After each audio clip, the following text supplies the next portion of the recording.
Yo quiero invitarte en este hermoso ambiente que me acompañes a Hebreos capítulo 12 y vamos a estar leyendo del versículo 3 al versículo 11. Hebreos capítulo 12, versículo 3 al versículo 11. Continuamos con nuestra serie, sobre todo este estudio de la carta a los Hebreos. La semana pasada estuvimos en Hebreos 12, verso 1 al 2 y vimos cómo el escritor nos llevó del capítulo 11, en el cual repasó la historia de estos héroes de la fe, personajes, hombres y mujeres que nos sirven como grande nube de testigos, un referente de la fe y el compromiso de seguir a Dios. Pero luego en el capítulo 12 el escritor nos apunta al ejemplo por excelencia de obediencia al Padre y sumisión al Padre, que es Jesucristo. Él nos dice: puestos los ojos en Jesús, el autor y consumador de nuestra fe. Pero en el versículo 3, donde nos encontramos el día de hoy, el escritor hace un giro y nos habla acerca de la disciplina de Dios. Y nos dice que cuando estamos pasando por retos, pruebas, incluso sufrimiento, Dios usa esas circunstancias en nuestra vida para formarnos, incluso a veces para disciplinar y corregirnos. Y aunque no es una expresión del amor de Dios que quisiéramos, es una expresión del amor de Dios que necesitamos. Porque ¿cuántos saben que todo padre bueno corrige a los hijos que ama? Disciplina a los hijos que ama. Hoy quiero hablarte acerca de la disciplina de Dios y ayudarte a ver la disciplina de Dios desde un lente correcto. Que no lo veas con una perspectiva negativa. ¿Por qué esto me pasa a mí? ¿Por qué Dios me permite esto a mí? Sino que lo veas desde un lente de gratitud y de aprendizaje. Dios, ¿qué es lo que quieres formar en mí? ¿Qué es lo que quieres hacer en mí? Y esto es lo que nos enseña el escritor. Estamos en Hebreos 12, versículo 3. Cuando tú lo tengas puedes decir amén. Y dice así la palabra del Señor: considerad a aquel que sufrió tal contradicción de pecadores contra sí mismo, para que vuestro ánimo no se canse hasta desmayar. Porque aún no habéis resistido hasta la sangre, combatiendo contra el pecado.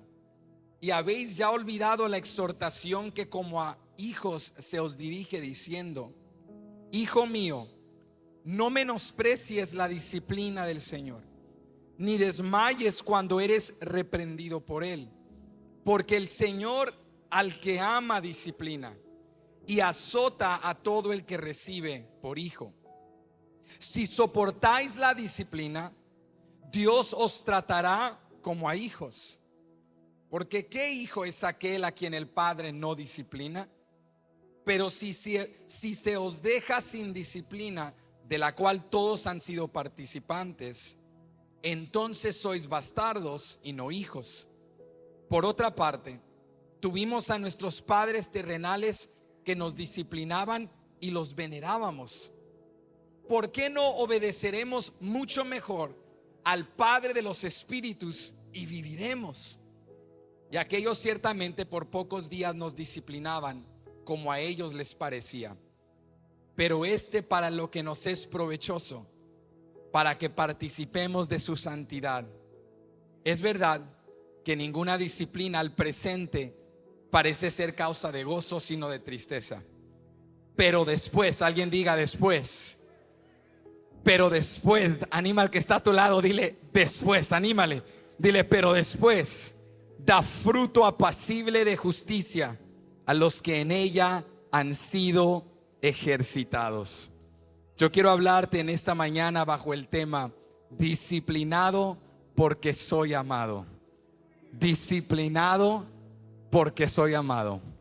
Si me ves regañado este domingo, no es porque Dios me haya abandonado, es porque me ama tanto.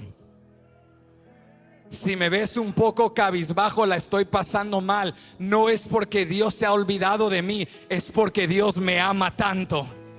Y un buen padre a los hijos que ama los corrige, porque Él quiere no solo bendecirnos, Él quiere transformarnos. ¿Cuánto le dan gracias el día de hoy? Dile gracias, Dios, porque tu proyecto para mi vida es mejor que mi ambición y aspiración. para mí mismo. Yo quería un milagro, pero tú tienes una nueva vida para mí. Yo quería una mera bendición, pero tú tienes santidad para mí. Yo quería alivio del dolor, pero tú tienes transformación para mí. Me corriges porque me amas. Ni siquiera hemos empezado el mensaje y ya estamos predicando. Iglesia, prepárate. Dile al que está a tu lado: prepárate. Prepárate. Si Dios te disciplina es porque te ama. Inclina tu rostro conmigo y vamos a orar. Padre, te amamos. Amamos tu presencia, porque en tu presencia hay plenitud de gozo. Amamos tu palabra porque tu palabra es verdad. Porque cada vez que nos hablas, nos transformas, nos corriges, nos edificas. Háblanos en este día. Abre nuestros ojos espirituales para poder recibir tu palabra con corazones abiertos y mentes dispuestas. Ayúdanos hoy a ver tu disciplina, tu corrección, no como abandono, sino como la expresión más constante de tu amor. No has abandonado el proyecto de nuestras vidas. No has abandonado el pacto que prometiste. No has abandonado ni una promesa que ha salido de tu boca. Todo lo que has dicho lo has hecho. Todo lo que has prometido lo harás. Ayúdanos a ser pacientes, a soportar la disciplina cuando no es agradable, cuando no es causa de gozo, con esta fe firme y constante de que algo estás produciendo en nosotros y que nuestra sumisión llevará a una bella recompensa. Háblanos en este día y recuérdanos que somos disciplinados porque somos amados. Es en tu nombre, Jesús, que pedimos esto y todos decimos amén. Pueden ocupar su lugar en la presencia del Señor. Disciplinado porque soy amado. Hay un momento en la vida y el caminar de todo creyente de una tensión entre la fe y el enfrentar la realidad. Un momento en el cual, como hijos de Dios, cuestionamos por momento la fidelidad y la presencia de Dios en nuestras vidas. Porque al venir al Evangelio recibimos esta promesa no de una mejor vida, sino de una nueva vida. ¿Cuántos dicen amén? Y creo que en esa nueva vida tenemos la expectativa, digamos, en nuestro marco de la nueva vida, vemos con expectativa una vida bendecida, una vida próspera, una vida donde hay bendición. Y la realidad es que a veces aún en la nueva vida en Cristo experimentamos sufrimiento y prueba y dificultad. Y cuando viene la lucha a nuestra vida, cuando la enfermedad toca a nuestra puerta sin haber sido invitada, cuando el sufrimiento nos envuelve, por momento cuestionamos nuestra fe en Jesús y le decimos: Dios, se supone que en el marco de la nueva vida yo tenía que estar bendecido, pero estoy enfermo. Se supone que en la nueva vida yo tenía que vivir en victoria, pero me encuentro justo en medio de una lucha espiritual. Y podemos sentirnos por momentos como que Dios nos ha abandonado. Y por eso el escritor en Hebreos capítulo 12 está animando a estos judíos cristianos viviendo en el primer siglo, experimentando persecución, muchos dudando de la fidelidad de Dios.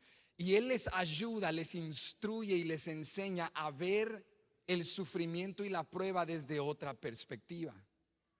A veces nosotros vemos el sufrimiento y la prueba desde un lente meramente negativo. Lo vemos desde un lente meramente de consecuencias difíciles. Pero el escritor dice, escucha esto atentamente: aunque Dios no es la causa de nuestro sufrimiento, porque la realidad es que sufrimos porque vivimos en un mundo caído donde el pecado ha afectado todas las cosas. Gente buena se enferma sin explicación alguna. Gente saludable se enferma sin explicación alguna. Gente joven, gente anciana se muere a veces con tanta promesa de vida y algo sucede y viene la muerte a su vida. Y cuando tú ves estas cosas, o pierdes la mente o encuentras en la palabra la verdad de que vivimos en un mundo caído que ha sido afectado por el pecado.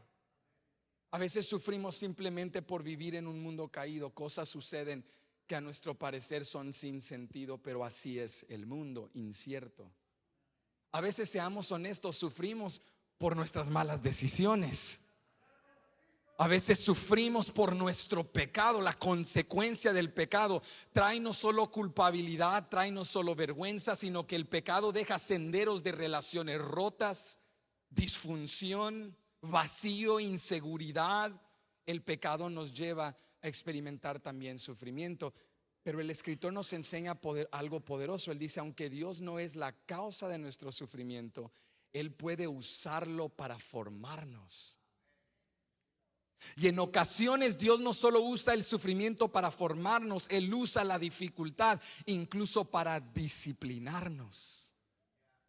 Porque Él es un buen padre y a veces, en lugar de traer un alivio inmediato, Él utiliza la prueba para ayudarnos a crecer. Y esta es una nueva perspectiva acerca de la lucha. Yo quiero que tú aprendas a la luz de Hebreos 12 que la lucha Dios la utiliza en tu vida. Es decir, el sufrimiento, la prueba, los retos, los desánimos, las desilusiones. Dios utiliza esos momentos en nuestra vida para disciplinarnos y ayudarnos a crecer. Y el escritor nos dice algo poderoso: el hecho de que Dios te discipline no significa que tú has sido abandonado. Dios te disciplina porque eres su hijo y Él te ama.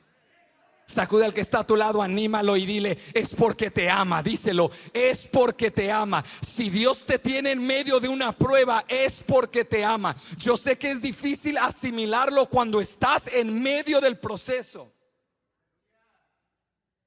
Y tú dices: Dios me deja en un desierto porque me ama. Dios me deja en un valle porque me ama. Dios dice: podríamos tomar un atajo y llegar del otro lado sin pasar la tormenta, pero vamos a pasar por la tormenta. Podríamos llegar directo en cuestión de días a la tierra prometida, pero vamos a ir por unos procesos. Pero Dios, ¿por qué? Si eres un buen padre, ¿no me rescatarías de la dificultad? Pero Él es un buen padre que quiere no solo bendecirte, Él quiere transformarte. El escritor nos dice: esta es la perspectiva, el corazón de lo que Él nos quiere enseñar. Hebreos 12 nos enseña a no desanimarnos, a no tirar la toalla, sino a comprender: Dios me está disciplinando porque Él me ama y algo quiere producir en mí. Hay tres cosas que quiero enseñarte hoy para persuadirte de que eres disciplinado por Dios porque eres amado. Lo primero que aprendemos, si vuelves conmigo, estamos en Hebreos 12 versículo 3, y lo primero que aprendemos es que nuestra lucha no es más fuerte que nuestro Cristo. Nuestra lucha no es más fuerte que Jesucristo. Yo quiero que veas esto conmigo. Recuerda, esta comunidad de creyentes están abrumados por el sufrimiento, abrumados por la persecución, y en lugar de decirles el escritor: sean positivos, échenle ganas, miren hacia adelante, avancen hacia el mañana, crean en sí mismos, en lugar de echarles porras en un mundo que nos dice ante la dificultad: busca dentro de ti mismo inspiración, garra para luchar, ganas de seguir viviendo. El escritor dice: la solución no está mirar adentro, la solución no está mirando a los lados, la solución está mirando a Jesucristo. Mira lo que él dice en el verso 3: considerad a aquel. ¿Cuál es ese primer verbo? Considerad a aquel que sufrió tal contradicción de pecadores contra sí mismo, para que vuestro ánimo no se canse hasta desmayar. Antes de que el escritor nos hable acerca de la disciplina y el por qué Dios nos disciplina, él nos dice: consideren a Jesús. Miren a aquel que sufrió tal contradicción de pecadores. Él dice: Considéralo. El escritor no dice mira dentro de ti mismo para buscar inspiración. Él no dice mira la gente que está a tu lado. Y no me malentiendas, tú y yo nos podemos inspirar el uno al otro, animar el uno al otro, ser referentes en nuestras vidas de fe, de perseverancia, como ciertamente lo fueron los héroes de la fe en Hebreos capítulo 11. Pero lo que el escritor nos está enseñando es que la fuerza para no desmayar, la determinación para seguir adelante, no viene de un lente humanista, viene del creyente que considera a Jesucristo. Porque cuando miras a Cristo te das cuenta que tu lucha no es más fuerte que Jesucristo. Te lo voy a decir simple y sencillamente de esta manera: si Cristo ya venció a la muerte, no hay nada que no pueda vencer, porque la muerte era lo más difícil. Tú dices, a mí me inspira este hombre porque superó esta enfermedad. Qué bueno. Me inspira esta mujer porque vino de pobreza y ha logrado la cima de la sociedad. Qué interesante. Me inspira este gran ícono de la sociedad porque mira todos sus logros a pesar de los retos que tuvo que superar. Wow, qué gran inspiración. Pero solo hay uno que dejó la tumba vacía. Solo hay uno que resucitó al tercer día. Solo hay uno que venció no solo pruebas y el código postal equivocado y el trasfondo equivocado y disfunción familiar y pobreza. Eso lo han hecho muchos seres humanos, pero solo hay uno que venció a la tumba. Solo hay uno que venció a la muerte. Su nombre es Jesucristo. Por eso el escritor dice: considéralo a Él. No mires a los lados, no mires hacia adentro. No digas para superar el reto, yo soy más fuerte de lo que pensaba. No te autoengañes. El escritor dice: considéralo a Él. Pon tu mirada en Jesús. El escritor nos dice algo interesante. El escritor nos dice: mira, la causa por la cual debemos considerar está en la segunda parte del verso 3, para que vuestro ánimo no se canse hasta desmayar. En otras palabras, desmayamos porque dejamos de considerar a Jesús. No desmayamos porque dejamos de echarle ganas. Hay gente aquí echándole ganas y no están avanzando, porque la victoria no está en intentar, la victoria está en considerar a aquel que ya venció. Entonces el escritor dice: esta es la motivación convincente detrás de la consideración del creyente constante, detrás de la devoción, la oración, el ayuno, la palabra, la búsqueda, el amor, el afecto hacia Cristo. Es que cuando yo lo considero, persevero. Cuando yo lo considero, no desmayo. El escritor nos dice: el desánimo y el cansancio espiritual son la consecuencia de dejar de considerar a Jesús. Ahora quiero que te detengas conmigo y vamos a hacer acá hincapié en algo y vamos a hacer un pequeño paréntesis y vamos a dejar este servicio por un momento y vamos a entrar a un seminario teológico. ¿Cuántos van conmigo? Por un momentito, no quiero que te aburras, te lo digo de antes, no te aburras, pero mantente conmigo solo por un momento. Quiero enseñarte algo muy poderoso. Cuando yo leí el versículo 3, estudiando en casa, esta palabra considerad se me hizo muy interesante, porque ya en el contexto de los versos 1 y 2, el escritor ya nos dijo: puestos los ojos en Jesús. Dicho de otra manera, miren a Jesús. Pero ahora en el verso 3 nos suma algo nuevo. Nos dice: no solo miren a Jesús, no solo puestos los ojos en Jesús, sino considerad a Jesús. O sea que considerar es más que mirar. Considerar es más que ver. Se me hizo muy interesante eso y me puse a estudiar esta palabra considerad en el idioma original, en el griego. Y esta palabra considerad es la palabra analogizomai. Digan conmigo: analogizomai. Algunos yo sé, no es fácil, pero analogizomai. Él usa esta palabra griega que, si la desglosas, analogizomai viene de la palabra que en nuestro latino, en el español, es analizar. De ahí viene la palabra analizar. Y empecé a estudiar esta palabra considerad, analogizomai, en el griego. Y es una palabra que en la cultura greco-romana usaban mucho los filósofos matemáticos. Y usaban esta palabra para hacer calculaciones matemáticas y calculaciones de lógica. Hay un filósofo de la historia clásica griega que se llama Aristóteles, era de Macedonia y era griego.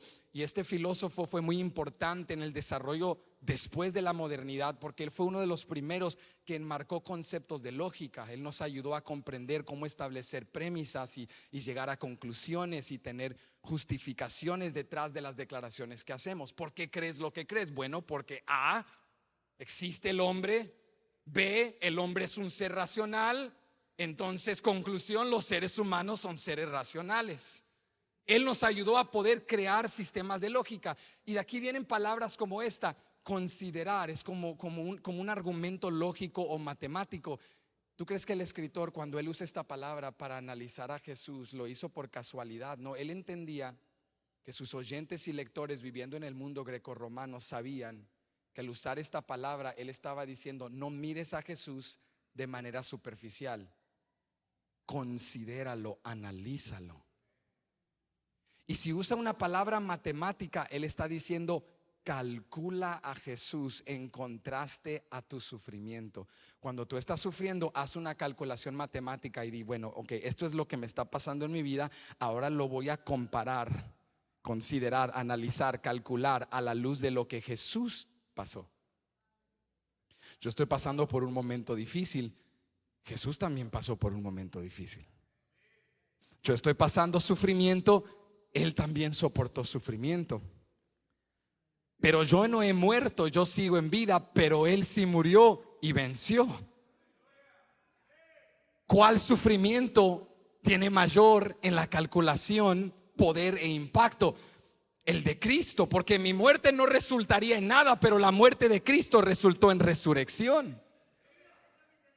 Entonces lo que el escritor nos está diciendo es que si tú solo te detienes y calculas y analizas quién es Jesús, lo que Jesús ha hecho y lo que Jesús ha logrado a la luz de Cristo, tu lucha es muy pequeña.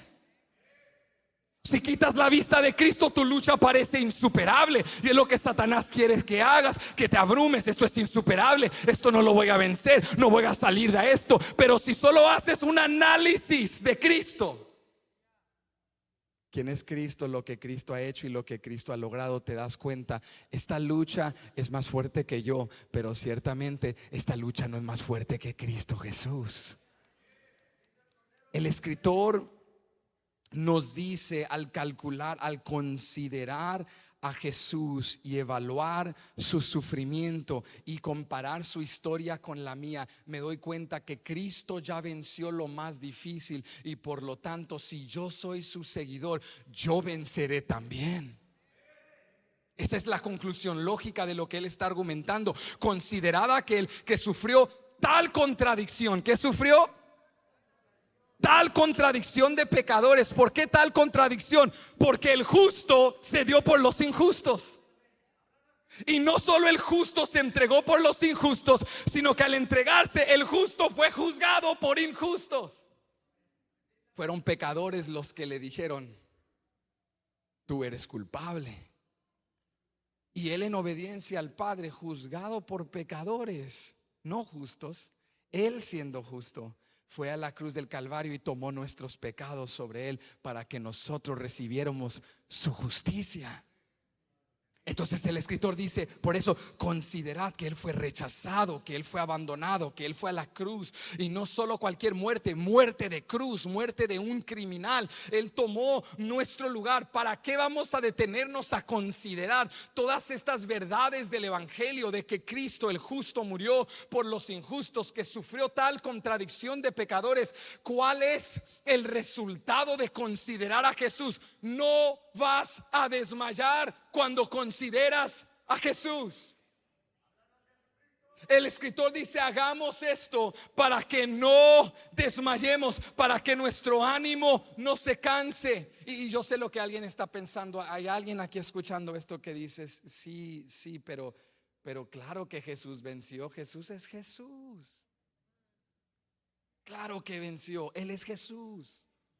¿Cómo no va a vencer? Es el Salvador, el creador de los cielos y la tierra. Para él fue cosa fácil. O sea, cuando hago esa calculación, esa comparación, miro mi sufrimiento, miro el de Jesús, claro que digo que Jesús venció y que su sufrimiento fue superior al mío y su victoria superior. Y me da esa misma victoria a mí, pero claro que Él pudo porque Él es Jesús, pero yo soy yo.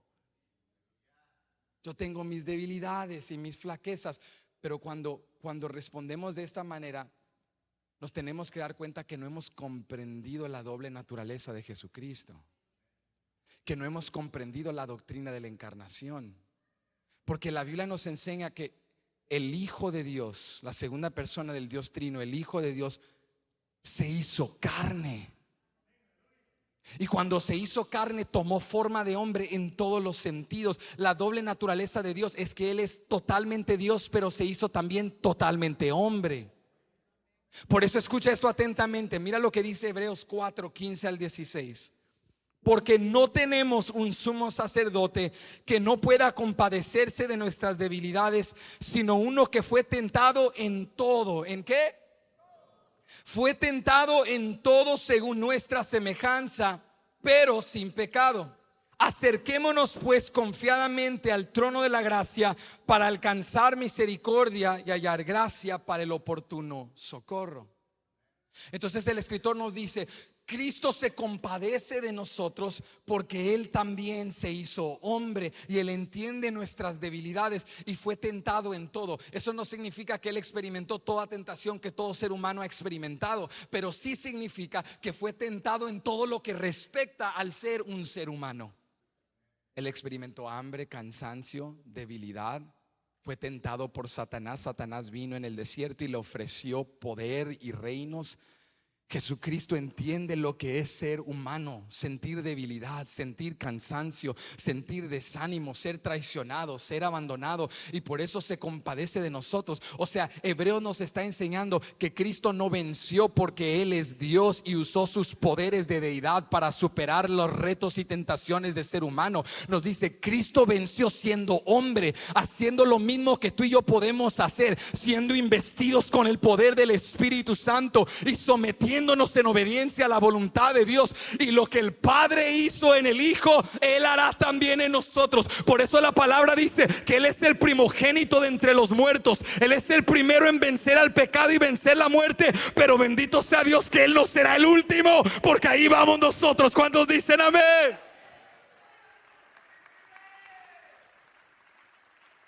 Claro que Jesús venció. Jesús es Jesús. Y Hebreos nos dice: no, Jesús era un hombre como tú y como yo, con tentaciones, con debilidades, pero sin pecado.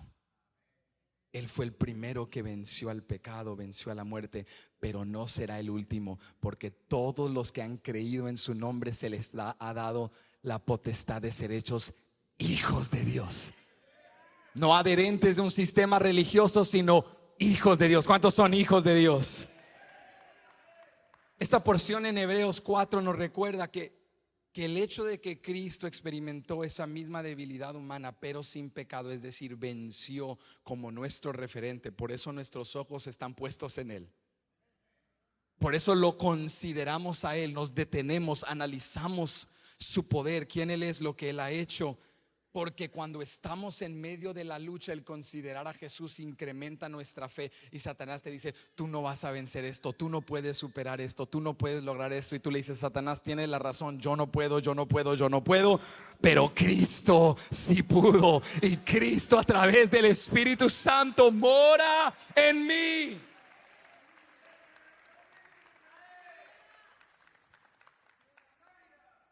Pero luego en el versículo 4, nota esto, el escritor dice, y para sumarle más, para animarnos más, él dice: tu lucha tampoco ha llegado a su límite total.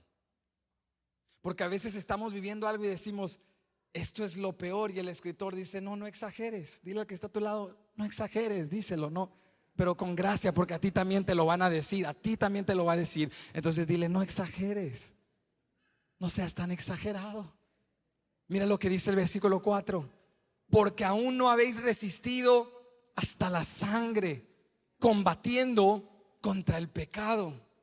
La lucha contra el pecado a veces parece insuperable, pero el escritor nos recuerda: mira, tu lucha no ha llegado a su límite. Él nos despierta y nos dice: no has sufrido hasta el punto de derramar sangre. Es decir, no estás muerto, hay vida, y mientras haya vida hay esperanza. Yo sé que lo que estás viviendo es difícil, yo sé que estás exhausto, yo sé que tus brazos están cansados, pero Dios no te ha permitido colapsar, Dios no te ha dejado caer, Dios te ha sostenido con su mano fuerte. Tú y yo estamos aquí por la gracia de Dios, estamos aquí por la misericordia de Dios. El escritor dice: no has sufrido hasta el punto de derramar sangre. Todos los padres que estamos aquí nos podemos identificar. Sabes, los niños al crecer son exagerados, ¿verdad que sí? Los niños son exagerados. Mi niño me dice: papá, cómpranos algo de comer, nos estamos muriendo de hambre. Les digo: literal, acaban de comer hace 2 horas, relájense. Los niños son exagerados. Papá, nunca nos sacas, nunca. Hace 2 días los sacamos. ¿De qué están hablando? Y no es que como padres minimicemos sus sentimientos, y no es que vamos a ser negligentes en cuanto a sus necesidades, porque el niño tiene hambre. ¿Sí o no tiene hambre? ¿Cuántos ahorita tienen hambre? Aguántese 1 hora por su vida espiritual, aguántese. No exagere, no sea exagerado. Pero tú dices: no, el niño tiene hambre. El hambre que el niño siente es real, ¿sí o no? La necesidad es real, pero tampoco se nos está muriendo de hambre, ¿viste? El niño quiere salir, está bien. El niño quiere divertirse, es justo lo que él está bien. Pero tampoco digas que nunca ha salido. Y así como nosotros como padres vemos a nuestros hijos que no han madurado, y porque no han madurado exageran, toman sus sentimientos y los explotan en grande. Y como padres es nuestro deber no ignorar sus sentimientos, pero ojo con esto: enseñarles a regular sus emociones. Papá, me estoy muriendo de hambre. Respira, tienes hambre, pero no te me estás muriendo de hambre. Entonces así el Padre Celestial a través de Hebreos 12 verso 4 nos está hablando, y nosotros: Padre, ya no puedo más, he sufrido lo peor. Y Dios te dice: tranquilo, hijo, lo que estás viviendo es difícil, pero no es lo peor. Lo que estás viviendo es difícil, pero voy a enseñarte a regular tus emociones. No te me vas a morir, porque tampoco has padecido sangre, tampoco has derramado sangre en una cruz. Pero hay uno que sí derramó sangre en una cruz. Hay uno que sí padeció al punto de sangre para que tú y yo podamos vencer. Él venció primero. Por eso hay esperanza en la vida del creyente. No es un optimismo humanista, no es un positivismo cognitivo. Es que el creyente dice: este no es mi fin y Dios me va a sacar de esto. ¿Por qué tiene esa certeza? Porque el Hijo de Dios venció a la muerte y está sentado a la diestra de su trono. Lo que estás viviendo no es fácil, y hay una profundidad en el dolor humano que es real. Traumas y traiciones y abusos y dolores y sufrimiento. Hay cosas reales que hemos vivido, y Dios no lo está minimizando, y Dios no lo está excluyendo, y Dios no lo está ignorando. Pero Dios sí te está enseñando hoy a regular tus emociones y a predicarle a tu alma y a decirle a tu desilusión: yo voy a salir de esto. Y a decirle a tu depresión: yo voy a salir de esto. Y a predicarle a tu desánimo: yo voy a cantar otra vez y adorar otra vez y celebrar otra vez, porque el fin no ha llegado. Mientras haya vida, yo puedo seguir adelante en Cristo Jesús. No es el fin. Hay esperanza para ti. Por eso en 1 Corintios 4 verso 8 al 10, mira lo que escribe Pablo. Pablo dice que estamos atribulados en todo. No levantes tu mano, pero ¿cuántos se identifican? Pablo dice que estamos atribulados en todo. Tú dices: esa es como literal una descripción de mi vida ahorita. Por todas partes. ¿Nunca te ha pasado que te llueve sobre mojado? Problema tras problema. Tus problemas tienen problemas, ¿sabes? Y tú dices: ya parece que estoy atribulado en todo. Pero luego mira lo que le suma Pablo. Pablo dice que estamos atribulados en todo, mas no angustiados, en apuros, mas no desesperados, perseguidos, mas no desamparados, derribados, pero no destruidos, llevando en el cuerpo siempre por todas partes la muerte de Jesús, para que también la vida de Jesús se manifieste en nuestros cuerpos. Pablo dice: Jesús sufrió hasta el punto de muerte. Él sí derramó sangre. Él sí vivió lo peor. Él sí superó lo más difícil para que yo pudiera pararme en su victoria. Él venció al pecado para que yo venza al pecado. Él venció a Satanás para que yo sea victorioso. Él venció la presión de la oscuridad para que yo sea ciudadano del reino de luz de los cielos. Yo no tengo que luchar ya por mi victoria. Yo puedo caminar con la victoria de Cristo Jesús. No estamos minimizando sentimientos, pero decide de vez en cuando detén el auto a la orilla, voltéate y dile a esos niños: no se me están muriendo de hambre. Relájense, respiren. De vez en cuando detén el auto, échate a la orilla y predícale a tu alma: no te me vas a morir. Vamos a salir de esto, porque Cristo venció a la muerte, porque Cristo resucitó al tercer día, porque Cristo me ha dado la victoria, y porque el mismo Espíritu que levantó a Cristo de entre los muertos está en mí.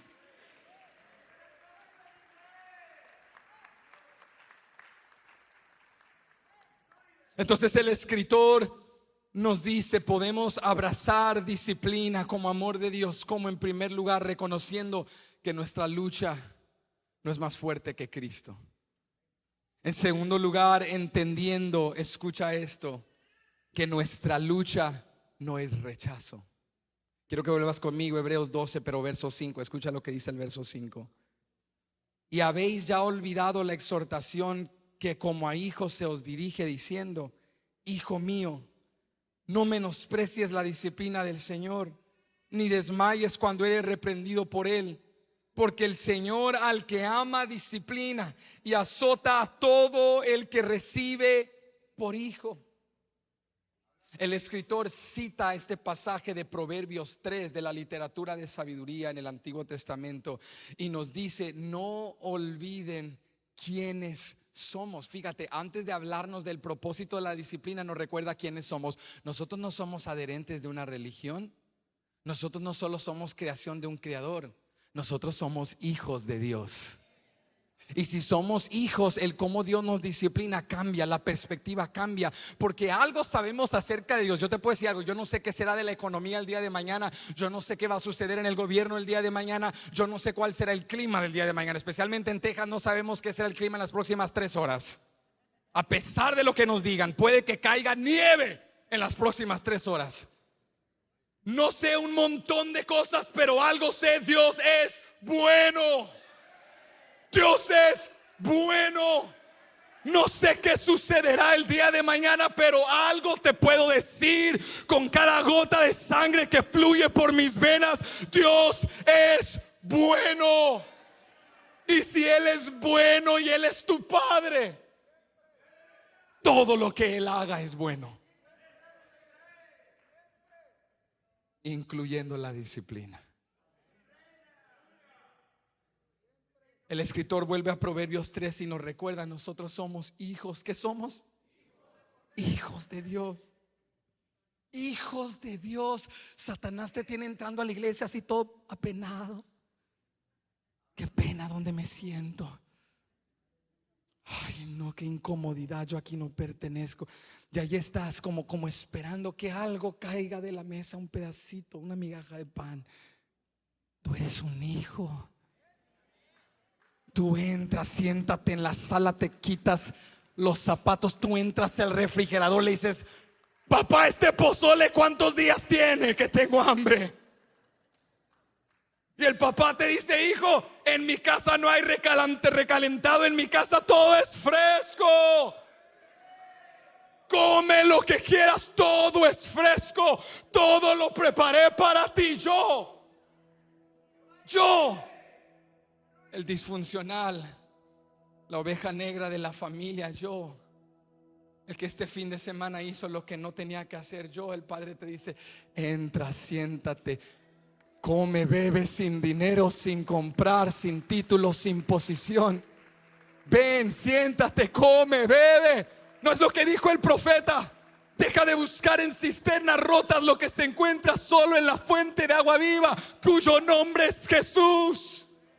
Ven y bebe sin dinero, come sin dinero, ven sin comprar, porque Él lo pagó por ti.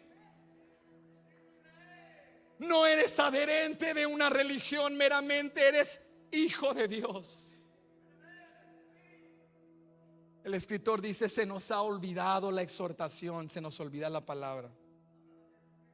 ¿Cuántos sufren de amnesia espiritual? Ni recuerdan que sufren de eso por tanta amnesia que tienen. Dicen: no recuerdo, tengo o no tengo. Sí tienes. Les dice: no recuerdan la palabra. Eso está en Proverbios 3. No recuerdan la palabra. ¿Cuál es la palabra? Hijo mío, no menosprecies la disciplina del Señor, ni desmayes cuando eres reprendido por Él. O sea que muchos respondemos de la manera equivocada a la disciplina de Dios, porque creemos erróneamente que la disciplina es rechazo. A mí me disciplinas porque me rechazas, y no es así, amigo. Él te disciplina porque te ama. Yo se los he contado antes. Había un día que aquí en la iglesia mis niños, los más pequeños, estaban jugando con otros niños aquí en el altar. Yo estaba ahí platicando y vengo y agarro a los dos chiquitos, los más pequeños, vengan para acá. Y los llamo cuando los llamas por nombres, la cosa es seria, ¿verdad que sí? El nombre completo. El otro día me estaba cortando el cabello y la muchacha, cuando pago, dice: oh, tu nombre es Benjamín. Me conoce como Benji. ¿Tu nombre es Benjamín? Le digo: sí. Solo hay dos mujeres que me llaman por ese nombre, mi madre y mi esposa. Y cuando me dicen Benjamín, algo he hecho. Pero llamé a mis niños así por nombre, los traigo aquí y les doy una regañada. Y el más chiquito empieza a llorar. ¿Por qué me regañas? No es justo. ¿Por qué a esos niños no les dices nada? No es justo. Ellos estaban corriendo. Y le digo: hijo, a ti te regaño porque tú eres mi hijo. A ti te regaño porque tú eres mío. A los otros les puedo decir: niño, ve con tu mamá, hijo, no hagas esto, estás en la casa de Dios. Pero a ti yo te llamo por nombre. Siéntete privilegiado cuando el Padre te corrige, te disciplina. Siéntete privilegiado cuando entre las masas Él llama tu nombre. La razón por la cual Él te corrige no es porque te rechaza, no es porque te ha abandonado. La razón por la cual Él te deja caer, tocar fondo, venir al fin de ti mismo, es porque te ama tanto que quiere verte santo. Es porque te ama tanto que quiere que lleves su apellido, que reflejes su gloria, que le representes bien ante un mundo que vive en oscuridad y en pecado. Siéntete privilegiado de que el Padre te regañe, de que el Padre te corrija. Él solo lo hace con hijos que Él ama.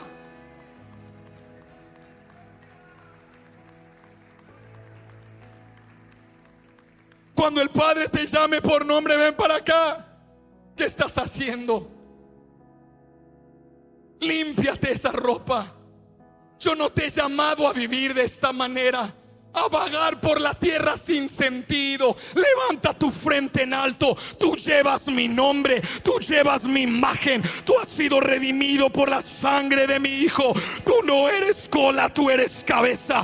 Tú no eres basura de la tierra, tú eres imagen y semejanza del Dios creativo, bello, santo, poderoso, soberano, grande, majestuoso. Levanta tu frente en alto. Yo te voy a purificar otra vez. Yo te voy a limpiar otra vez. Y vas a salir de esto porque tú eres mi hijo.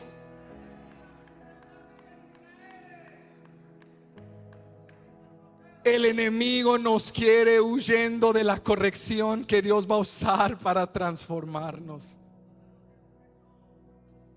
Pero Él nos disciplina no como rechazo, no porque sea malo. Él nos disciplina porque Él es bueno.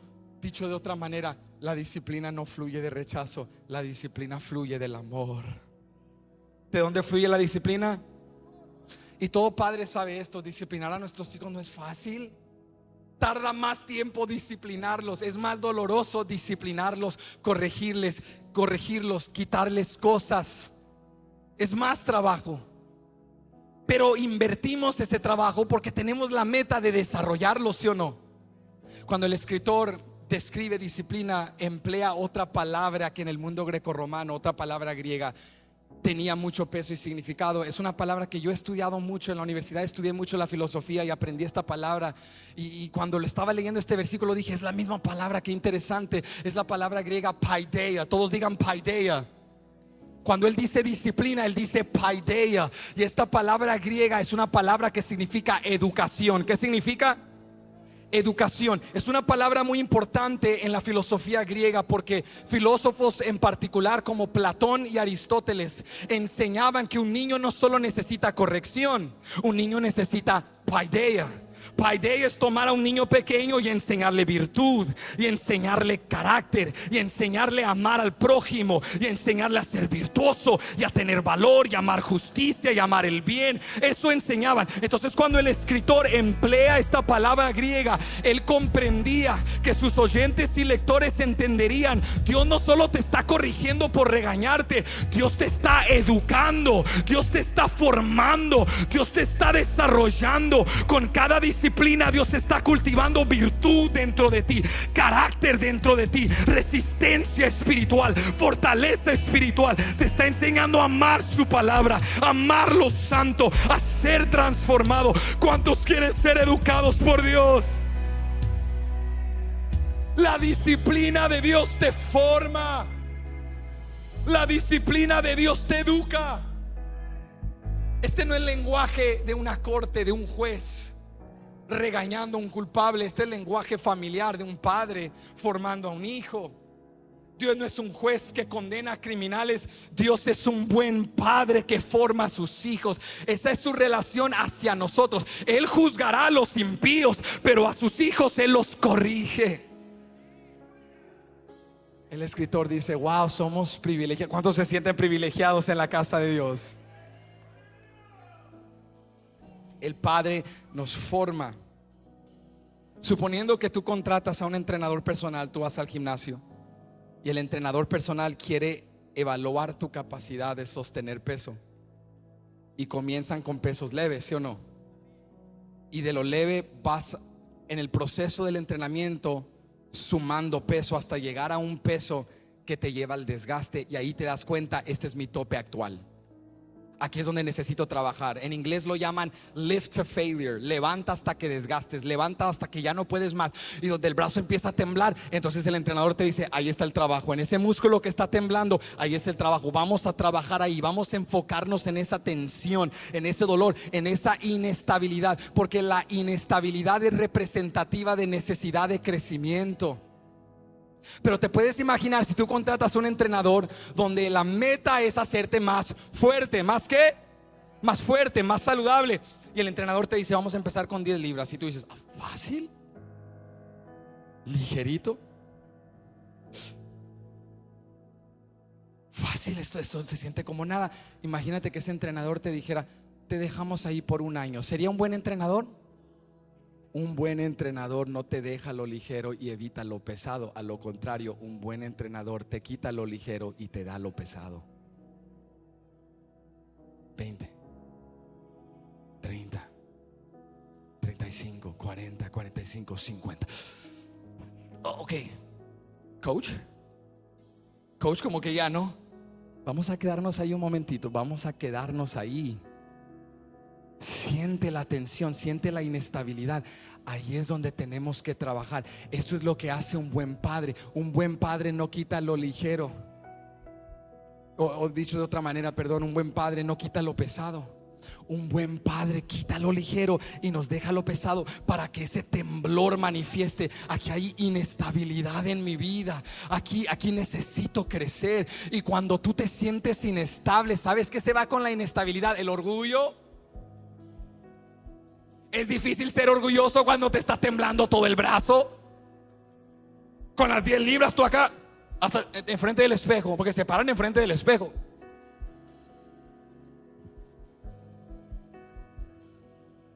Qué fácil es ser orgulloso cuando todo está en tu control, pero luego Dios te dice unas 100 libritas. Ahí sí dices, quiten el espejo, quiten el espejo, tápenlo. Pero el Padre dice, quédate allí, porque esa inestabilidad, ese dolor, yo sé que quisiéramos que Él llegue y que de inmediato traiga el alivio y te sane de la enfermedad y que arregle el problema y que te traiga las finanzas y que nos brinquemos de Egipto directo a la tierra prometida. Pero hay lecciones plasmadas en el desierto que la tierra prometida no te puede enseñar. Hay una humildad que produce en ti el temblar con las situaciones de la vida. Hay algo que el dolor produce en ti que la alegría no puede producir. Cuando tocas fondo, cuando dices estoy a punto de comer la comida de los cerdos y ahí recapacitas, en la casa de mi padre los siervos comen mejor que esto. Hay algo después de haberlo perdido todo que como Job dices, de oída te había oído, mas ahora mis ojos te ven. Después de haberlo perdido todo, después de sufrir, después del dolor, después de la prueba, escúchame, Él te disciplina porque Él quiere producir algo en ti. La disciplina no es rechazo. La disciplina es amor. Y aunque Él no sea la causa de nuestro sufrimiento, Él es tan bueno que Él no gasta ni un sufrimiento. Todo lo que vivimos Él lo usa para nuestro bien. ¿No es grande nuestro Dios? Dice Romanos 8:28, y sabemos que a los que aman a Dios, ¿cuántos aman a Dios? Y sabemos que a los que aman a Dios todas las cosas les ayudan a bien. Esto es, a los que conforme a su propósito son llamados. Él no dice, Pablo no dice, y sabemos que a los que aman a Dios todas las cosas que Dios hizo las usa para bien. Él dice todas las cosas les ayudan para bien. O sea, las consecuencias de mis malas decisiones, las consecuencias de un mundo caído, las injusticias de otros hacia mí, todo eso Dios lo usa para mi bien, porque Él es tan grande, tan soberano, tan providente, que Él puede usar lo que para mí sería imposible. ¿Cómo va a cuadrar esto en mi historia? ¿Cómo se va a convertir esto en testimonio? Pero Él toma las cosas más increíbles. ¿No es eso lo que pasó con José? José estaba ahí viendo a sus hermanos y comprendió al final, cuando ellos lloraban, perdónanos José, te abandonamos y ahora Dios te usó para preservar a toda nuestra generación, te traicionamos. Y José llorando después de lágrimas, dolor, prisión, abandono, traición en ese pozo, José los miró y les dijo, ahora he entendido que lo que ustedes hicieron para mi mal, Dios lo usó para mi bien, que Dios cambió nuestra historia para su gloria y para nuestro gozo.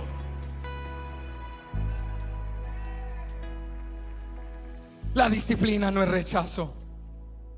No respondas de la manera equivocada. ¿Cuál es la manera equivocada? El que menosprecia la disciplina, el que desmaya cuando es reprendido. El escritor dice, entiende que Dios está produciendo algo. ¿Recuerdas la historia de Lázaro en el libro de Juan?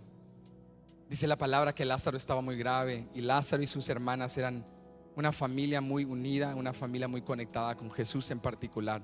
Y Marta y María mandan mensajero y vienen a Jesús. Y recuerdas cómo describen a Lázaro. Le dicen, maestro, aquel a quien amas está enfermo.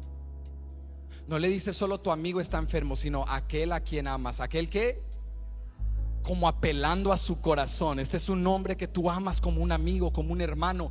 Él está muy enfermo. ¿Y sabes qué hace Jesús? Se demora. Y tú dices, no tiene sentido, si Lázaro es aquel a quien amas. No se supone que cuando aquel a quien amas necesita tu ayuda, te precipitas con apuro, corres, vas a su alcance, a su socorro. Pero la palabra dice que Jesús se demoró en camino a ayudar a aquel a quien Él amaba. A veces Dios se demora en camino a ayudarte aunque te ama. ¿Sabes por qué? Porque Él te ama tanto, te ama lo suficiente para darte no lo que quieres, pero lo que necesitas. Si Jesús se hubiese apresurado, hubiese sanado a un enfermo, y Marta y María conocerían a Jesús como aquellos que ya entendían de Él. Él es un sanador. Pero porque Cristo se demoró, no solo sanó a un enfermo, resucitó a un muerto. Y no le conocieron solo como sanador, le conocieron como el dador de la vida misma. Escúchame, Dios se demora no porque te ama, no, Dios se demora, perdón, no porque no te ame, es porque te ama que se demora. Porque Él quiere darte no solo un milagro, Él quiere darte una revelación de su gloria, una revelación de su poder, una revelación de su majestad, para que al final de la prueba tú digas: Cristo no solo sana, Cristo levanta muertos. Cristo no solo hace lo difícil, Cristo hace lo imposible. ¿Cómo lo sabes? Sanó mi cuerpo, transformó mi familia. Y no lo hizo de inmediato, esperó que las voces se levantaran en coro: esto es imposible, esto nunca se va a solucionar. Que vinieran las que estaban de luto pagadas. ¿Recuerdas eso? Y les pagaban para hacer luto y estaban todas en la casa. Y Jesús dice: cuando esté todo sin esperanza, voy a llegar yo para hacer no un milagro, sino una resurrección. Dios se demoró, Cristo se demoró, porque tenía algo más grande para ellos. El amor de Dios no solo es bendecirnos, librarnos del sufrimiento, remover el dolor. Dios en su grande amor a veces nos deja temblando, nos deja por momento en la prueba, nos deja por momentos en medio del reto, para que aprendamos a depender de Él de una manera más profunda. Te quiero dejar con esto. El escritor nos enseña: nuestra lucha no es más fuerte que Cristo. Nuestra lucha no es rechazo. Pero por último, nuestra sumisión no es en vano. Mira lo que dice el verso 9. Por otra parte, tuvimos a nuestros padres terrenales que nos disciplinaban y los venerábamos. ¿Por qué no obedeceremos mucho mejor al Padre de los espíritus y viviremos?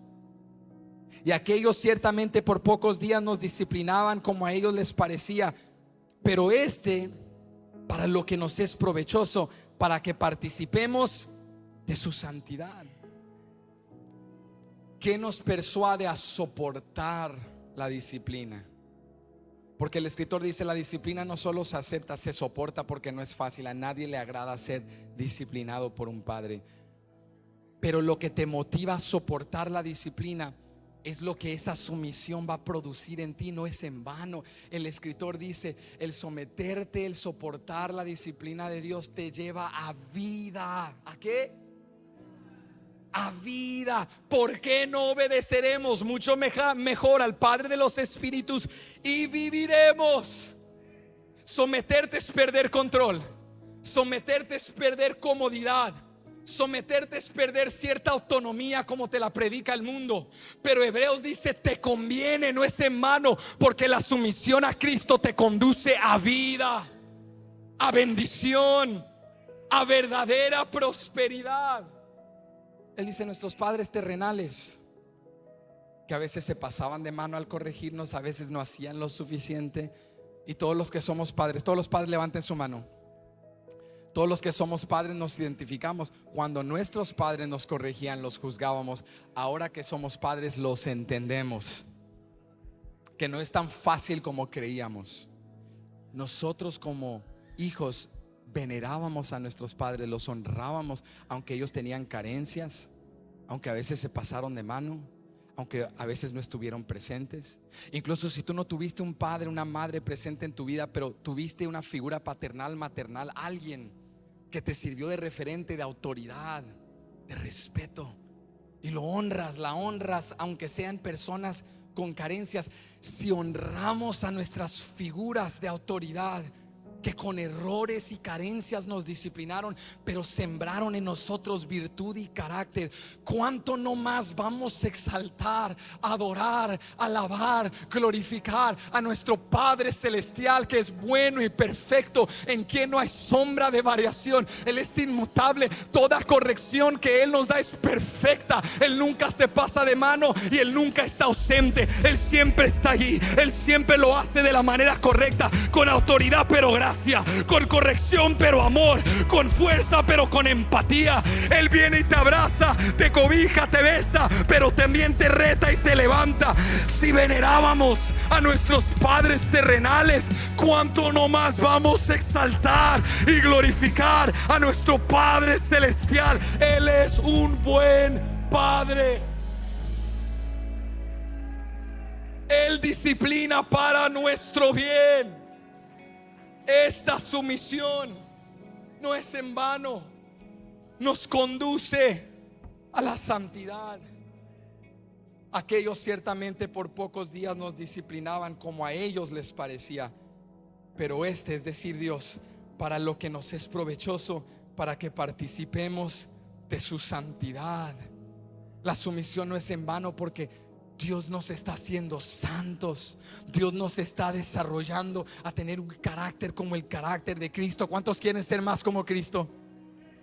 ¿Cuántos reconocen? Me conviene y le conviene a todos los que están en mi vida que yo sea más como Cristo. ¿Cuántos dicen amén? El escritor dice entonces: sométete a la disciplina de Dios. Versículo 11 y cerramos. Es verdad que ninguna disciplina al presente parece ser causa de gozo, sino de tristeza. Pero después, alguien diga después, pero después da fruto apacible de justicia a los que en ella han sido ejercitados. La disciplina en el momento no es causa de gozo, sino de tristeza. Pero sométete, sopórtala, y después, alguien diga después, después de este reto, de esta sumisión, de esta entrega a Dios, te espera bendición de parte de Dios. Fruto apacible de justicia. Duele ahora, pero producirá después. ¿Cuánto lo creen? Duele ahora, pero producirá después. El escritor dice: mira, todos sufren, pero solo los hijos de Dios le sacan provecho al sufrimiento. Todos sufren, pero los hijos de Dios no sufrimos en vano. Los hijos de Dios sufrimos con propósito, porque Dios lo usa todo para nuestro bien. El salmista dijo en el Salmo 119, versos 65 al 68. Escucha estas palabras mientras cerramos. Bien has hecho con tu siervo, oh Jehová, conforme a tu palabra. Enséñame buen sentido y sabiduría, porque tus mandamientos he creído. Antes que fuera yo humillado, descarriado andaba, mas ahora, alguien diga mas ahora guardo tu palabra. Bueno eres tú y buenhechor. Enséñame tus estatutos. Versos 71 y 72. Bueno me es haber sido humillado. ¿Qué dijo? Yo creo que lo leí mal, ¿verdad que sí, iglesia? Bueno me es haber sido humillado, para que aprenda tus estatutos. Mejor me es la ley de tu boca que millares de oro y plata. Se escucha bonito, pero ¿cuánto lo creen? No, pero en serio, no se me haga espiritual. Viene ahorita un chico millonario y dice: a 10 que se salgan de esta iglesia y me vengan a ayudar, les doy 50 millones a cada uno. No, yo amo la ley de Jehová. La ley de Jehová es miel a mi paladar. Relax. ¿Sabes cuándo entendió el escritor que la ley de Jehová es mejor que oro y plata? Después de haber sido humillado. Porque el orgullo nos lleva a creer: yo sé mejor que Dios. Mi plan es mejor que el que Dios tiene para mí. Pero cuando Dios te disciplina y tocas fondo, cuando el rostro que tenías elevado cae al suelo, cuando tu almacén que estaba lleno está vacío, cuando los que te rodeaban te abandonan, cuando Dios nos humilla, entonces decimos: Señor, restáurame, levántame, perdóname, redímeme, santifícame. Y nos damos cuenta que todo este tiempo allí estaba la bendición, allí estaba la riqueza, allí estaba la verdadera prosperidad. No antes, sino después Después, el sufrimiento, la disciplina, la prueba en el momento no es causa de gozo, sino de tristeza. Pero después, ¿cuándo, Betania? Cierra tus ojos conmigo. Dile: Señor, ayúdame a soportar. Ayúdame a soportar. No pretendo que me agrade lo que me está pasando. No pretendo que esto es causa de gozo. Esto es de tristeza. Pero ayúdame a soportar. Pongo mis ojos en Jesús, el autor y consumador de la fe. Considero a aquel que sufrió tal contradicción de pecadores. Considero a aquel cuyo sufrimiento fue mayor que el mío y cuya victoria es mayor que la mía. Señor, recuérdame hoy que soy disciplinado porque soy amado por ti. Yo quiero retarte a hacer algo especial, todos los ojos cerrados. Si tú ahorita estás pasando una disciplina, una corrección, un proceso y te has sentido abandonado, levanta tu mano, levanta tu mano, levanta tu mano. Esto requiere humildad, yo sé que no es fácil, pero levanta tu mano, levanta tu mano, levanta tu mano hacia en alto. Levanta tu mano en alto, no tengas vergüenza, no tengas pena, levanta tu mano en alto. Son muchos, con tus ojos cerrados, pero yo te testifico, son muchos, no estás solo. Levanta tu mano y recibe el abrazo de tu Padre. Recibe el abrazo de tu Padre. Recibe el abrazo de tu Padre que te dice: no eres amado menos, no eres amado menos. Te disciplino porque te amo tanto. Te disciplino porque te amo tanto. Porque quiero no solo darte un milagro, quiero hacerte libre. Quiero no solo bendecirte, quiero transformarte. Recibe el abrazo de tu Padre.